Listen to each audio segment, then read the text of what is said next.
Assalamualaikum warahmatullahi wabarakatuh. Bertemu lagi dengan saya Amanda di acara Talkshow Mutakin TV.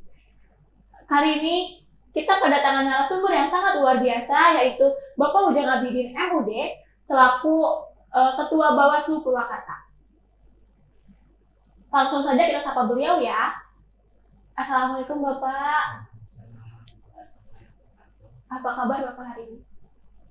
Alhamdulillah baik terlihatnya. Ya, alhamdulillah.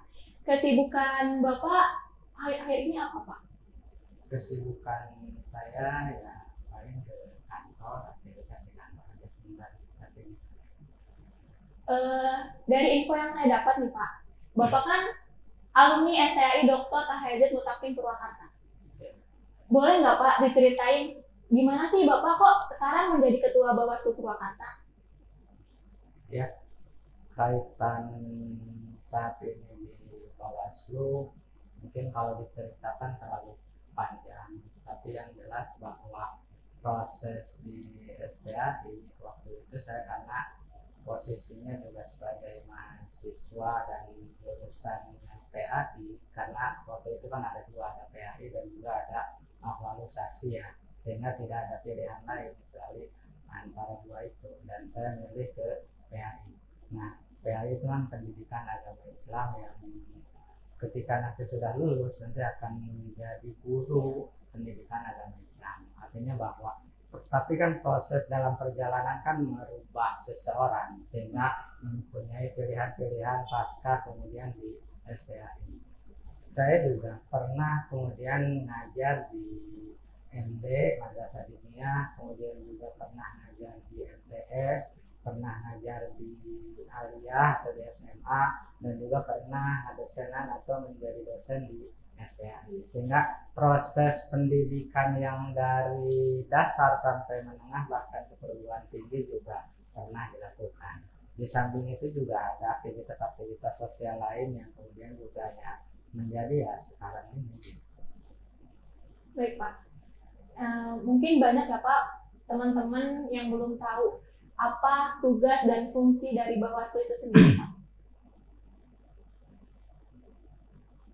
Ya, kaitan dengan tugas dan fungsi Bawaslu, bahwa Bawaslu itu adalah lembaga penyelenggara pemilu yang itu sifatnya sentral, ada di pusat Bawaslu RI, kemudian juga di provinsi ada Bawaslu provinsi sampai ke tingkat kabupaten kota Bawaslu kabupaten.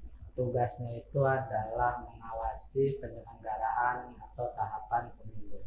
Ketika proses tahapan pemilu, maka disitulah kemudian ada Bawaslu yang menyelenggarakan proses pengawasan pemilu. Bukan saja mengawasi pemilu, tapi ketika ada indikasi-indikasi pelanggaran, bahkan ada pelanggaran, maka ruangnya masuk ke Bawaslu, dan di Bawaslu itulah kemudian ketika ada indikasi pelanggaran, maka di situ ada proses penindakan pelanggaran.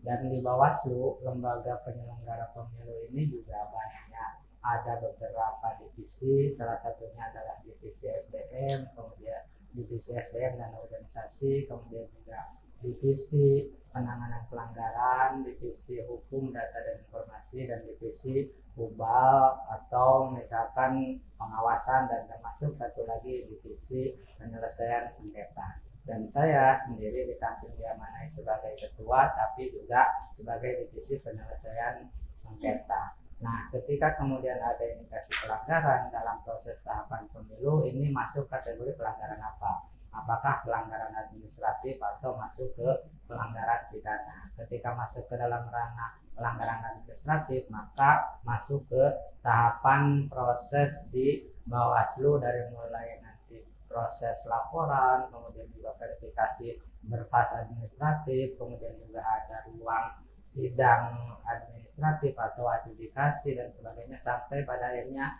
putusan. Dan Bawaslu itu menghasilkan produk putusan, apakah dia indikasinya pelanggaran atau dia tidak melanggar. Kalau misalkan ada indikasi pelanggaran pidana, maka di situ Gakumdu bersama Bawaslu dan juga bersama Kejaksaan dan juga Kepolisian, tiga lembaga itu kemudian merumuskan apakah ini masuk indikasi pelanggaran pidana atau Tidak. Kemudian proses penyelesaian sengketa pun demikian. Ada ruang-ruang sidang, adjudikasi, kemudian sebelum adjudikasi ada misalkan proses mediasi dan sebagainya. Nah kan tadi Bapak Bawaslu itu sebagai badan pengawasan. Dan nanti kalau ada pelanggaran yang diterapkan oleh paslon, Bawaslu itu kan yang melakukan sanksi-sanksinya Pak. Sanksi seperti apa yang diterapkan oleh Bawaslu? Ya, dalam tahapan itu banyak pelanggaran-pelanggaran atau indikasi-indikasi pelanggaran. Bukan saja oleh calon, baik itu misalkan kalau di pemilu misalkan calon legislatif dan di situ adalah peserta pemilunya adalah partai politik, ada juga tim sukses, kemudian juga ada tim yang lainnya. Dan ketika nanti proses pengawasan dalam tahapan misalkan kampanye, di situ juga kami di Bawaslu bukan hanya mengawasi peserta pemilu yaitu calon dan partai politik, tapi juga mengawasi proses penyelenggaraan pemilu. Proses penyelenggaraan pemilu ini dilakukan oleh KPU, dari mulai KPU kabupaten, kalau kami sama-sama di kabupaten, kemudian juga di PPK di bawah KPU yaitu di tingkat kecamatan, ada di misalkan di tingkat desa PPS, kemudian juga KPPS di tingkat misalkan TPS. Nah, ketika proses pengawasan itu bukan saja proses pasangan calon atau calon termasuk partai politik, tapi juga misalkan kaitan dengan proses penyelenggaraan pemilu atau penyelenggara pemilu yang lain yaitu KPU dan jajarannya ke bawah. Termasuk juga masyarakat. Secara umum kami juga ikut mengawasi proses pengawasan. Misalkan dari masyarakat itu kan juga dari berbagai profesi, ada yang masuk kategori ASN, ada yang di situ TNI Polri, ada yang di situ misalkan masyarakat biasa dan sebagainya. Maka klasifikasi itulah yang kemudian juga secara keseluruhan kami awasi dalam proses penyelenggaraan pemilu. Nah kan Bapak tadi menyebutkan contoh-contoh sanksi ya Pak. Nah kalau contoh pelanggaran yang biasa dilakukan oleh paslon itu seperti apa Pak contohnya?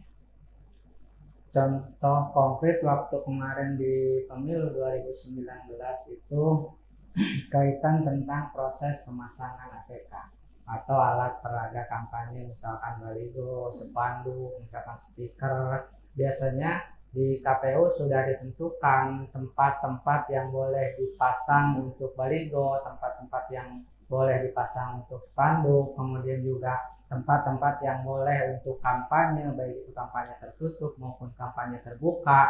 Nah, biasanya banyak calon-calon atau partai politik termasuk di dalamnya adalah tim sukses banyak mengindahkan itu, tidak kemudian menjadi warning bagi misalkan peserta pemilu. Contoh pemasangan spanduk di mana saja, masang spanduk biasanya nyuruh aja kemudian dibayar, setelah itu kadang-kadang calonnya tidak memperhatikan dipasang di titik mana saja, apakah ini boleh dipasang atau tidak. Misalkan kalau jalan protokol yang kemudian tidak boleh, tempat yang kemudian tidak boleh dipasang, misalkan tempat yang disebut dengan tempat umum, fasilitas umum seperti rumah sakit, kemudian juga sekolah, kemudian juga posyandu misalkan, kemudian juga misalkan termasuk juga perguruan tinggi di dalamnya, masjid juga demikian. Sehingga tempat-tempat yang tidak boleh ini kemudian juga kami lihat dan pantau serta kami lakukan pengawasan, ada nggak indikasi pelanggaran. Kalau ada, maka kemudian kami sampaikan kepada pasangan calon atau kepada partai politik atau kepada tim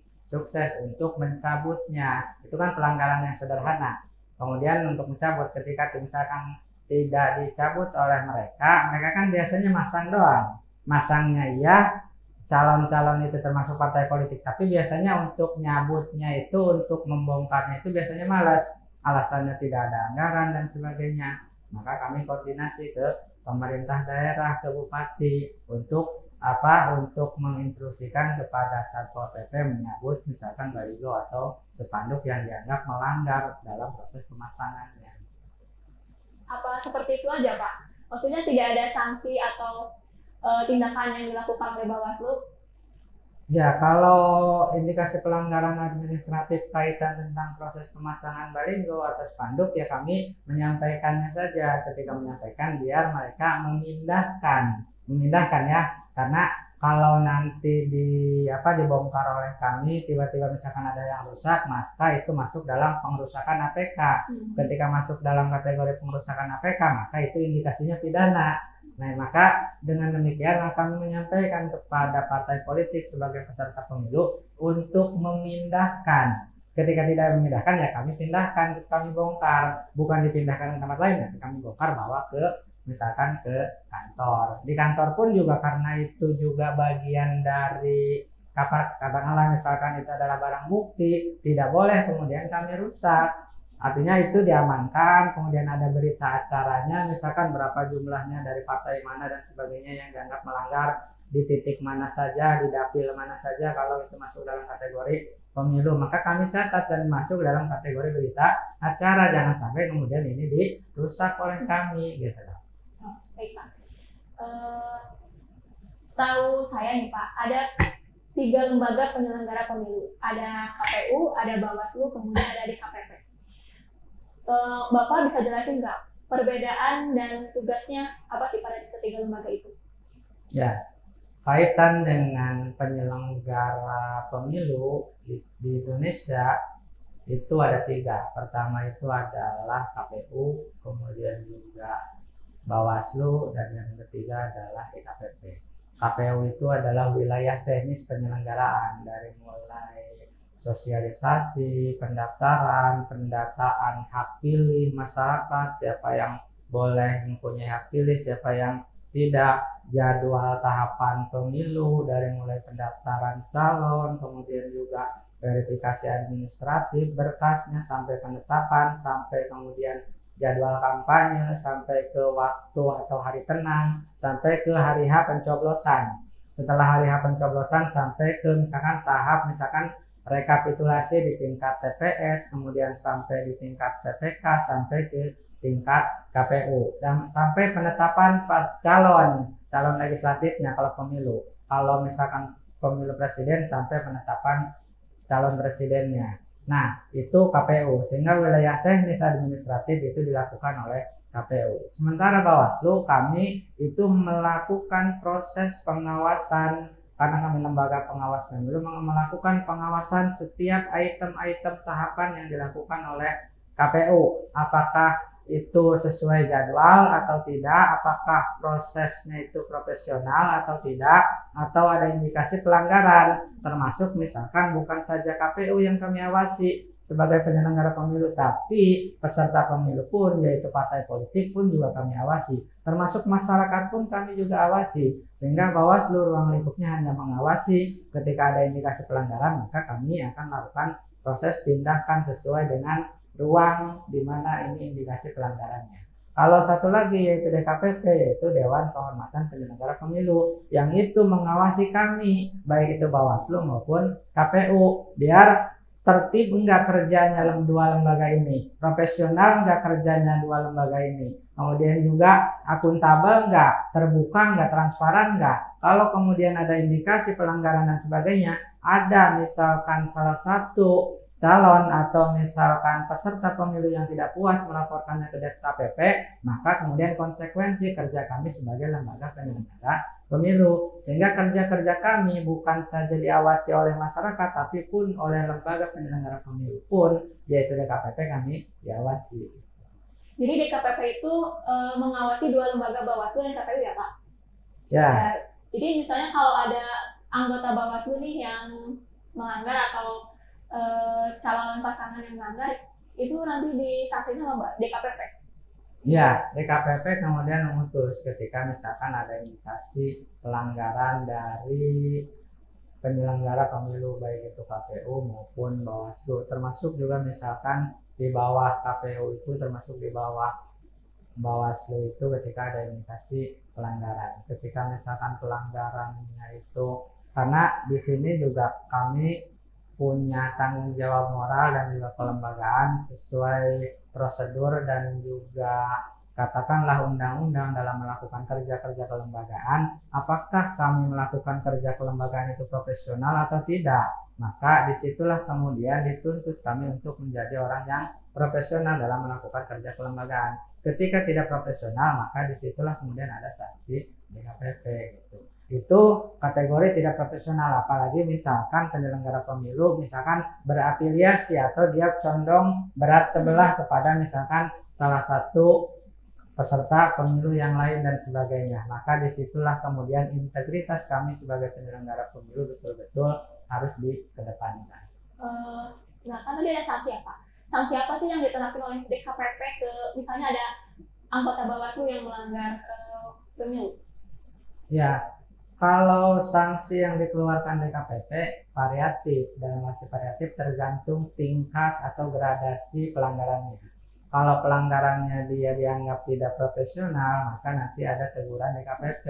Tegurannya nanti ada yang ringan, ada yang sedang, bahkan misalkan ada yang berat. Kalau misalkan tadi dia bukan saja tidak profesional, tapi dia itu cenderung misalkan berafiliasi atau berat sebelah misalkan ke peserta pemilu yang lain, yaitu sanksinya lebih berat, yaitu pemecatan sebagai anggota KPU maupun anggota Bawaslu. Nih Pak, tentang evaluasi 2019, pemilu 2019. Apa sih Pak hambatan atau mungkin rintangan dan catatan penting agar tidak terjadi lagi di pemilu tahun 2024? Di pemilu 2019 kemarin banyak yang kemudian juga kami hadapi, bukan saja peserta pemilu, dalam hal ini adalah partai politik, kemudian juga tim kampanye, termasuk misalkan masyarakat sebagai kemudian juga yang punya hak pilih dalam pemilu.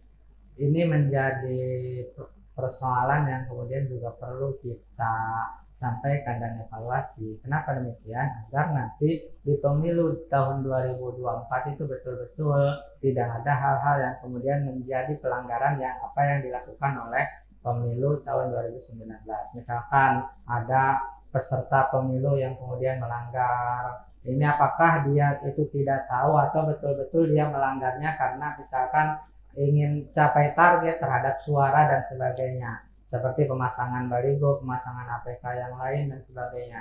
Termasuk misalkan dia melanggar jadwal kampanye, harusnya jadwal kampanyenya misalkan calon A, tiba-tiba dia isi jadi calon B dan sebagainya. Nah, kemudian juga misalkan ada pelanggaran-pelanggaran yang lain, termasuk misalkan di masyarakat, netralitas ASN dan sebagainya. Maka ke depan jangan sampai kemudian ini terulang kembali. Kalaupun ya ada indikasi-indikasi pelanggaran seperti itu, kan kita juga tidak bisa kalau target ya mudah-mudahan kedepannya sukses. Kalau sukses harus, tapi pada akhirnya ada indikasi pelanggaran karena ini bagian dari kompetisi, partainya juga banyak, calonnya juga banyak, masyarakat juga yang punya harapan juga banyak, sehingga disitulah kemudian banyak kompetisi-kompetisi yang apakah ini sesuai juga dengan ritme regulasi atau ini tidak sesuai. Yang penting dia mencapai target, gol, menang misalkan di pemilu, sehingga